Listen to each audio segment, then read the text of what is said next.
What do you get when you have a Broadway professional and a camera crew? Long story short, you get a lot of cool info when you get Showbiz U luminaries. Hello, I'm Pamela Winslow Kashani, co-founder of Apples and Oranges Arts, producer, actor, and composer. And I'm Tim Kashani, co-founder of Apples and Oranges Arts, producer, director, and writer. In our Theater Accelerator, a lot of people ask us about the writing process. How does the writing process begin? I think it's a very personal thing for people, and I use my acting background to think of what characters would be saying and what would be coming out of their mouth in this emotional moment. First thing to do before you write any song is figure out why you're writing it. So you need a structure, and that's what we do together, is get the structure of a script going, because we are talking about musicals, and not just a nebulous song that would be living with itself somewhere in the ether. It has to be grounded into why is it happening then, what purpose does it serve, and is it pushing the energy forward of the show? So once you have the reason for the song, then you can start going into words. I'm generally the composer and lyricist, and you're generally the writer, and so I usually rely on you to give me structure. Can you talk about how you do that? Sure. Every team has their own way of approaching it. In some teams, as you know very well, the composer just writes the music and then the book writer writes the book and the lyrics. We do a hybrid of that in the sense that you definitely write the lyrics and the music, but it jumps off of a structure that's been put in place. And what's worked for us for a while is we first start with the idea that we flesh out together. And we talk through the characters, we talk through the overall arc of the story, and we get a sense for where this piece needs to go. Then it goes into an outline form, and then we beat up the outline, and we vet it, and we figure out, are we truthful, are we telling the story in a way that makes sense? When we get to the point where we're actually starting to write the book, set it up. I like to open up Final Draft and just get a beginning and end. That way I know, all right, I've got a starting point, and this is going to end at some point. And then I tend to start with scenes near the end of the show because I've read a number of scripts personally where I feel like it has this great setup, but then wah, wah, as you get into the second act and it didn't know where it wants to go. And if I know where the show wants to end, then I can plant things in the beginning of the show to get me there. And once I have that structure based on the outline that we've done and the ending feels authentic, then I start to write dialogue. And I usually write it as if it's a film first, not even worrying about the musical. That way I can know what needs to come out. And then I take the heightened emotional moments in that scene, and word of advice to anybody, if there are no heightened emotional moments, it's probably exposition and you need to go back and look at it. Right. And I say, okay, this is what needs to touch people emotionally. That needs to come either through dance or through a song. And then if it's in a song, I make up a title for what I feel we want them to walk away with thematically or something related to it, which you usually change, but at least it gives you some entry point. I was going to say throw out. Yeah. But at least it shows you where my head is at and where we start from there. And then in the lyric font structure that you have in Final Draft, I write this is what the character needs to get across when they are singing. And they're effectively glorified bullet points, meaning I'm not trying to wax poetic and attempt to write lyrics. This is where they are at the beginning of the song, middle, and maybe the end. And sometimes I will put in there too, what is it that we want the audience to feel? And that's more of a, hey, take it or leave it type thing for you to look at. But when these build on each other, as you start to read the script through, you then go, oh, okay, I see where we're going here in this number and there and that number. And then you take it away. So why don't you talk a little bit about what you do, and then we'll talk about how we fold it back in. Yeah. I get your script after we've ideated the concept and we've bashed out the outline relentlessly before we get to the script point. We do that together. And so by the point that I get a script, I know the characters very, very well. I know their motivations very, very well. So I wouldn't start writing any music until I feel that way, until I feel like I really know who these people are and what they want. And so hopefully by the point that I get this first draft and I get your paragraphs, which are very useful to me, where you were saying your bullet points of what needs to happen emotionally in the song. You're not putting lyrics to the page because I want to save that for me, but what you do is you get me thinking in the right way. And so then I take those ideas, I read it through a lot. Usually I will simply take the paragraph before the song begins, or the half page of dialogue before the song begins, the setup, and then what's happening right after the song, and I will just put it in a Word document and I'll stare at it for a long period of time. And then I let my imagination run wild at this point. And no idea is stupid. And I've had to really work to not censor myself at this point. I write down everything. I stream of consciousness write every lyric that comes to my mind. And I just freeform it all out. I just vomit it out. And then, usually I'll take a little break, I'll come back, I'll look at all of this stuff, and it's just this mishmash of stuff. But within that, there might be a phrase that has a certain scansion that I feel like might be a hook, might catch, might be a melody line. And if I can find something like that, I'll toy with that for a while, and I'll play with it. And if it feels like it could go somewhere, I'll stick with it. And if it feels like it's not going somewhere, then I'll keep looking in my brain dump that I have. And that's sort of how I start. And then once I get that hook, that connection to either what the verse is about, but usually it's what is coming in the chorus. It's what that irresistible connection between melody and word. If I can find that, then I'm onto something, and then I roll. So then I don't look at my brain dump much anymore. Then from there, I start structuring scansion and stanzas and verses and choruses and bridges and things like that. And then I start opening up logic. So I used to work in finale and play everything out on a piano and then sort of put it into finale. But now there's a part of me that enjoys the abstractness of being in logic with colorful shapes. And for some reason, I like doing stuff like that, where I put stuff out from in my horrible piano playing. It's okay, it's not horrible, but I can get a melody out. And then in Logic, I can layer it and get a feel for it. So I can quickly get a feeling for what the song is and a style, rather than when I'm in finale, it's more in my mind and it's more notes. So that's what I've been doing lately. And then eventually it becomes a full-blown song, and then I see how long it is. Do I need to edit it? Do I need to make it shorter, longer? Do I need an extra chorus there or not? And then it's sort of out for its first flight out into the world, where I'll show it to you. And then as we do, we just give each other notes. And so you may say, this is working really well for me. You might say, this is not working at all for me. And both of those things have happened. And then we go on from there.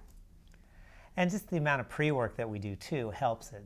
And there's never these huge surprises as far as what's happening. And you will say to me, for example, if there's a song that I've set up that you want to go a different way on, we'll usually talk about it first. And then occasionally you'll say, you know what, I didn't follow what was in there, and here's why. Yeah, and that just happened. We're writing this new show for the Discovery Science Center right now, and it's in its very fledgling stages. And you wrote your wonderful paragraph for me, which gives me my roadmap. And it wasn't the same roadmap that was happening in my head. And so I jettisoned your roadmap and I wrote my own number. But as it turned out, it really did have a lot of the same elements of what you were saying. It just wasn't my way in. So I found a different way in, but ended up solving the problem for the story in a different way, but in a way that satisfied it, what you needed to. And you also pulled in some elements that were going to happen later in the story in that moment when you did it that way, which was fine, because we knew we needed to get these beats across. Right. And therefore, just because they're happening earlier wasn't a problem. In fact, in a lot of ways it was better, because it was having the character enter with more strength. And then when I get a song back, it's always an interesting point the first time you listen to a song because, well, A, it's just exciting because you're hearing something brand new for the first time. That's one of the coolest things about doing new musicals. I always just let it kind of flow through before even commenting on it because with songs, you can't always be in the left side of your brain. You've got to see how does that make you feel, and it is sometimes hard when it's isolated from what's coming before or after in the scene or before or after in the song. And I always listen for authenticity too, is anything that the character is singing, does that feel to me out of character of what I feel the character would be saying rather than singing? Mm-hmm. And sometimes there are those moments, very often they're not. Usually it's lined up to, it's a fairly seamless lead in and lead out.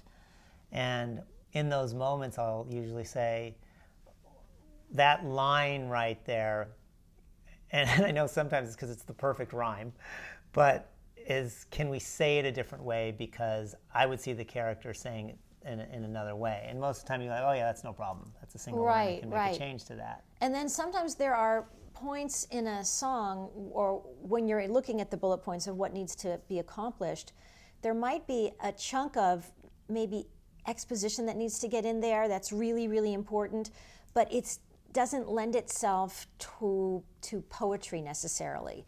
And sometimes I've found that I've wrestled with things like that where the terminology is too technical or too left-brainy to make sense in lyrics, and I've had to say, well, maybe we have to then do it in dialogue, and then I will put dialogue in, sandwich it in between the song, and that makes more sense. So I just have to honor what the words are wanting. Are they wanting to be rhymed every other stanza, or they want to be just more natural?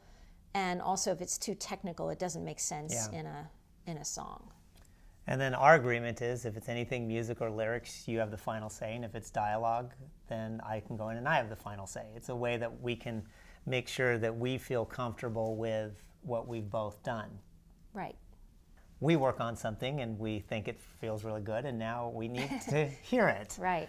And we get people around a table, and we've done every incarnation. Sometimes they learn the music, and many times you'll just sing the songs. That way we don't have to spend a lot of hours teaching somebody the music. I have spent many readings where I've sung every single character for a 2.5-hour show. And actually, this goes too. We will sometimes just read a script without any music in it. In fact, we just did that recently with the current piece. And if the people are able to connect with the story without having the songs in it, then when the songs come in, then it just jumps off the page. And we did this with a show, and we're about to now share it with people, and they'll get to hear the music in it. And I can't wait to hear the reaction because the music is really good that you created. Thank you. But it's also good to strip out the music at some point because it exposes weaknesses in a script. And by having these emotional areas that are going to take place in the song, if it is too intellectual in the song, then that's most of the time a red flag that we're just trying to talk too much. Of course, some genre where it's more of an operetta where everything takes place in song, that's a little bit different. But that's not the type of thing that we tend to write. Everything boils down to choices and decisions and key moments of conflict, or if you use hero's journey, where are you in this character's lowest point or this character's highest point?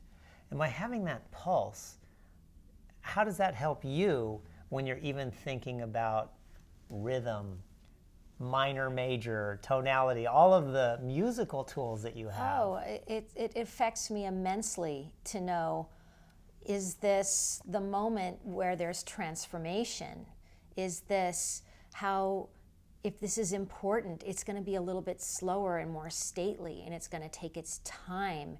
If it's a noise number where you're just having a whole bunch of fun, you just want to find a really great beat underneath that people can really jump onto, and it's tasty to your ear, and then you can layer on top all the concepts and the themes and what the characters are doing in the song. But if it doesn't sound great and if it doesn't have a great pulse to it, it's not going to be a good noise number. So yes, it completely affects the type of musical mood that you want to create. And sometimes I do get inspired by other songs or pre-existing songs, or I will listen to a song that I think is in the same wheelhouse as what I want to write, but then I only listen to it once, and then I go away from it, and then I think, well, what? Because I don't want to copy anything. I just want to get a sense. Well, maybe that was in 3/4 time. Does 3/4 time work in that intimate kind of moment? Maybe it does, but would it be more successful in 4/4 time? I don't know. And then I'll just play with that, and it kind of just informs me more and more as to where I'm headed. You were good in math in high school, and you're still good at math. There's a lot of math to music. Yeah. And, I love that. I love that geeky part of it. It's really fun for me. And you like crossword puzzles. I love crossword puzzles, so I love words.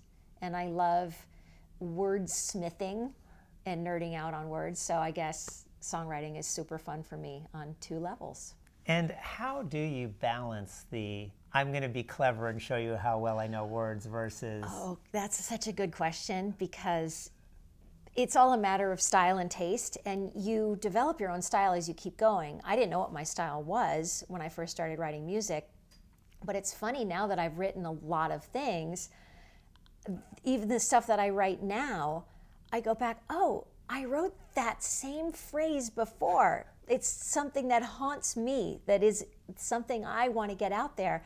And I have these certain things. You listen to Jerry Herman music, it has that same kind of feeling. You listen to Irving Berlin music, it's got the same. And obviously Sondheim is his own, so many people have tried to imitate him. And it's interesting how if you get too much in your head, you can, there's a fine line. You can lose people if you start being precious and getting overly delighted in yourself in a way when you're writing. You have to always be serving the action of the character that's actually saying it. So if the character is very erudite and uses huge words, then you can go there. But if they're not, it's going to sound ridiculous. And so you have to really temper that urge to have people say, look how smart and clever I am, because it never works. What's it like to hear somebody sing your music? Oh, I love it. I love it. It's very, very moving to hear people sing my music. What excites you about the art form and what's happening story-wise, but even in your world, like I said, what excites you about musically, about what's happening right now? Back in the day, in the 40s and 50s, the music of Broadway was the music of the radio. It was the popular music of the time, and it was the best music of the time. And now it hasn't been like that really ever since. There's been Broadway music, and then there's been popular music.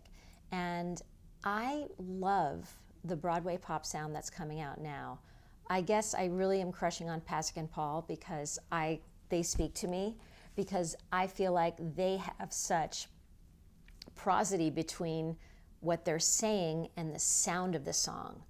It just melds so well together, and it's a sound that you could hear on the radio and love to hear over and over again. I personally like that sound better than the sounds that I listen to on the radio stations that are playing the pop sounds now. So my dream would be, would this sound then take over and be the sound that everybody listens to all the time? Because to me, it brings me so much joy. I love that contemporary Broadway sound, and that's what I generally try to aspire to write. But then there are times that I do something different because the piece calls for something different. One part too is I know when I write, I like to get I feel more comfortable when structure is there first. And my first draft of something tends to be more literal, just to make sure that boxes are being checked. It drives me crazy sometimes. We'll go see a show. Something happens in the first act that never gets paid off, or something happens in the second act. So we go, where did that come from? Therefore, I like to have all those down. In fact, when we do our outline, we tend to just do it in Word rather than index cards. And whatever works for people is great, but that to me gives me a nice structure for each beat that we have. And I actually keep a separate Excel spreadsheet with just key moments or key things about, sometimes it might be about a prop, sometimes it might be about something that the character needs to do. And I'll refer back to that just to make sure that I'm being authentic to some key element of it. And then we do, in that process, and we've created a template that we've shared with people about what are the different aspects we need to be aware of. What is the time of the show? What is the tone of the show? What is the theme? That's the number one thing we start with, is what kind of story are we trying to tell? And then we get into each character and where they are today, what got them to this place. What is the conflict? What are the decisions? All of those things, that's all the technical stuff that I like to get through. Then when we do a table read of it, I always like to start with, you just want to hear general thoughts. But once we hear the general thoughts, I get into, was anything confusing? And they'll say, oh, well, this person, I don't know why they did this, or da-da-da.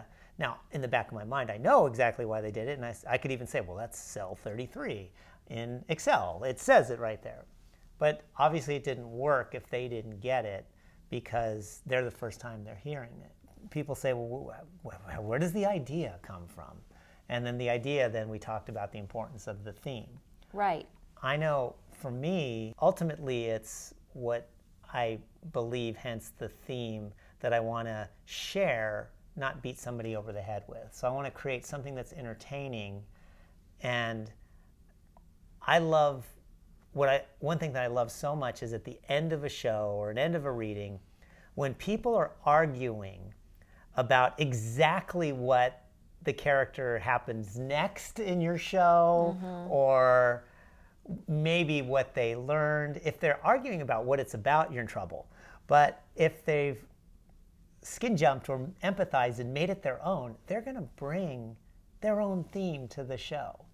In fact, when we did higher education in Orlando, I talked to 3 different people, and they personalized it at the end. They said, oh, I know what you were going for. I went through the same thing that the character went through, and they made this whole story up, and I'm just shaking my head thinking, I really wasn't thinking about that, but I'm glad that's how you personally explored what happened. It was still the same essence and the same theme, but they made it their own. Right.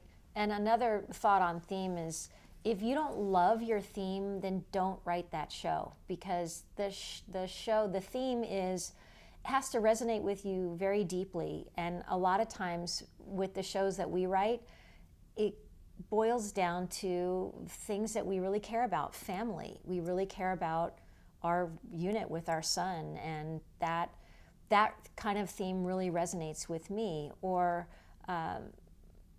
finding your passion. A lot of times that's a theme in what we write, because it's something that we really care about in real life. And for example, you wrote higher education, meaning that you wrote the story of higher education first and brought it to me.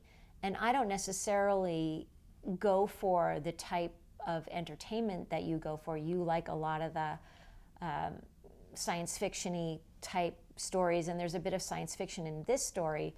That's not necessarily my go-to, but what drew me in was the themes of a person who is trying so hard to put a square peg in a round hole in her life that she's not really seeing what's truly important. And I see that all around me in my real life, and it's something that resonates with me.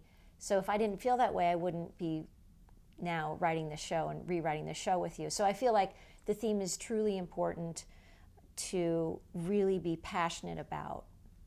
before you move forward. If you found this information useful, please subscribe to our channel. It'll help build our community for storytellers in the future.